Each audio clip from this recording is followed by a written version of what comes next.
saudara yang terkasih dalam nama Tuhan kita Yesus Kristus. Tuhan mengharapkan agar kita percaya akan Dia dan dapat berbagi dengan sesama. Kita diminta untuk ambil bagian di dalam tugas kegembalaan dan menjadi gembala yang baik bagi siapapun.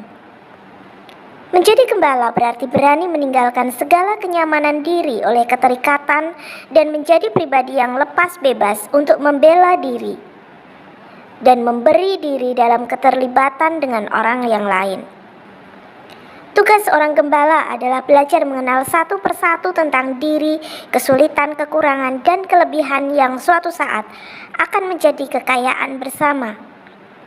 Kita diharuskan menyediakan hati untuk didiami Tuhan, dirasuki sabdanya, dan membiarkan Dia merajai kita.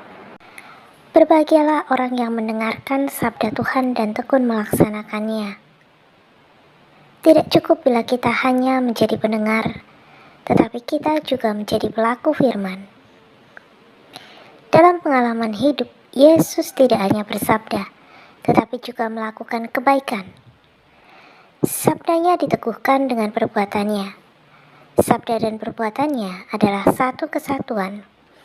Hanya dengan begitu, maka sabda Tuhan sungguh-sungguh terlaksana. Sabda Tuhan yang didengarkan baru akan dihayati dan berbuah bila tampak dalam perbuatan-perbuatan baik. Dengan mendengarkan sabda dan melaksanakannya, kita menjadi saudara-saudara Yesus. Maka berbahagialah. Adakah kebahagiaan selain menjadi sahabat dekatnya? Adakah kebahagiaan lain selain menjadi sahabat dekatnya? Hendaklah kita setia mendengar dan merenungkan sabda Tuhan agar sabda Tuhan meresap dalam kehidupan kita, sehingga kita menjadi lembaran-lembaran sabda Tuhan yang hidup. Bukan dokter lah, kita kan hanya melayani aja tuh. Iya Pak Daud. Iya Pak Daud, ada pesan-pesan Tuhan Pak Daud? Yang jelas tahun depan udah mulai inflasi, harga-harga naik, pajak juga, Yes. dan UMR naik. Nah, saya itu tahun politik, tapi ingat ekonomi tetap bergerak sekalipun inflasi karena ada pilpres, Thomas. Pilpres, ya. Jadi ibu-ibu yang berpikir mau cerai, jangan. Penting suamimu normal, udah terima kasih. Terima, meskipun banyak ketidakcocokan Pak Daud ya. Penting punya suami laki-laki normal, udah terima kasih sama Tuhan untuk tahun-tahun seperti ini, Thomas. Itu penting disyukuri, Thomas. Yes. Jadi ibu-ibu yang mau cerai, nggak kuat saya sama suami, nggak kuat. Sekarang mikir lagi 10 kali. Yang penting suamimu normal, aman udah. Jadi inget Thomas. Cari laki-laki sekarang. Jadi ibu-ibu yang sekarang ribut sama suami, bertengkar sama suami, berpikir ulang, Thomas. Yes. Karena cari laki-laki normal susah, apalagi yang baik, yang tulen. Kalau baik, kaya, takut sama Tuhan, itu doanya perlu salto, Thomas. Si Pak Daud beruntung dapat Pak Daud. Penting normal. Betul, Thomas? Pak Daud.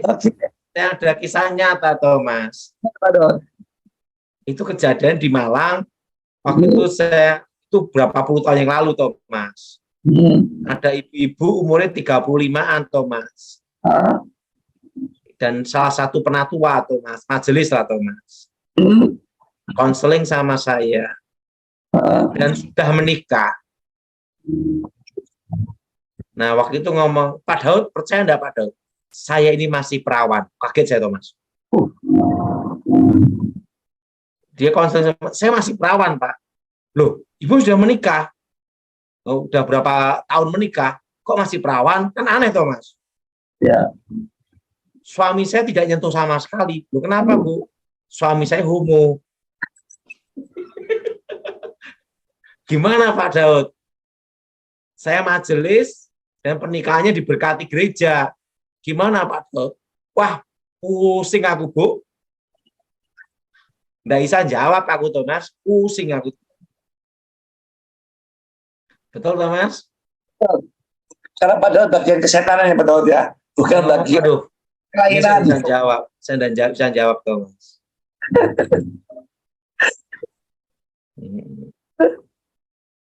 Ya, Daud termasuk kalau yang transgender itu berarti termasuk kuasa kutuk ya Pak Daud ya? Ya, bisa terjadi.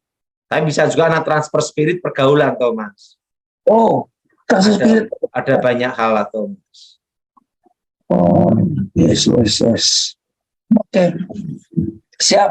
Pak Daud kasih pesan-pesan Pak Daud, apa yang Pak Daud dalam doa, mungkin ada sesuatu yang terjadi dalam tahun ini atau tahun depan yang lebih tenang aja Thomas, hadapi dengan tenang tahun depan.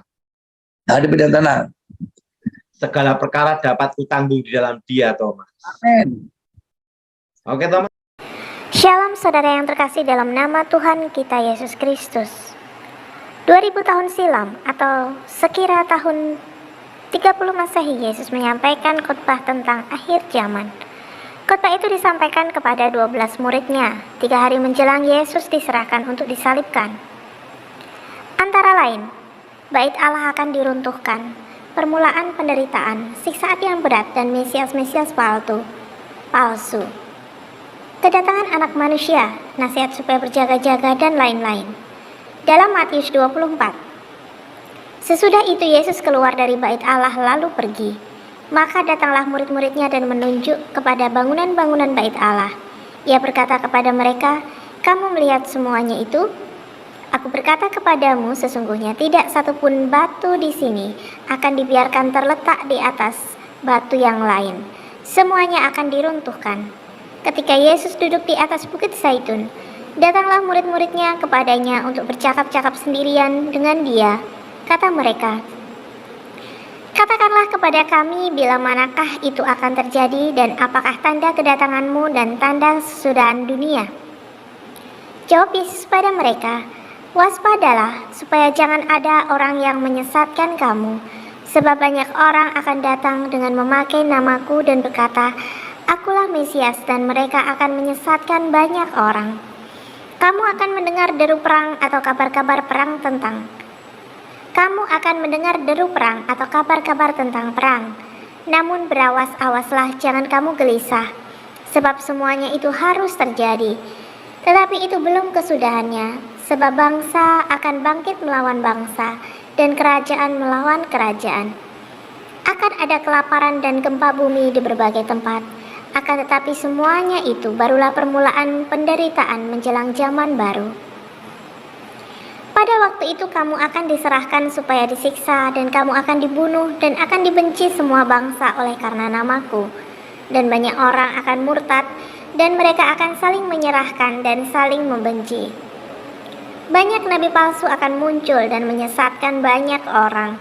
Dan karena makin bertambahnya kedurhakaan, maka kasih kebanyakan orang akan menjadi dingin. Tetapi orang yang bertahan sampai pada kesudahannya akan selamat. Dan Injil kerajaan ini akan diberitakan di seluruh dunia, menjadi kesaksian bagi semua bangsa. Sesudah itu barulah tiba kesudahannya.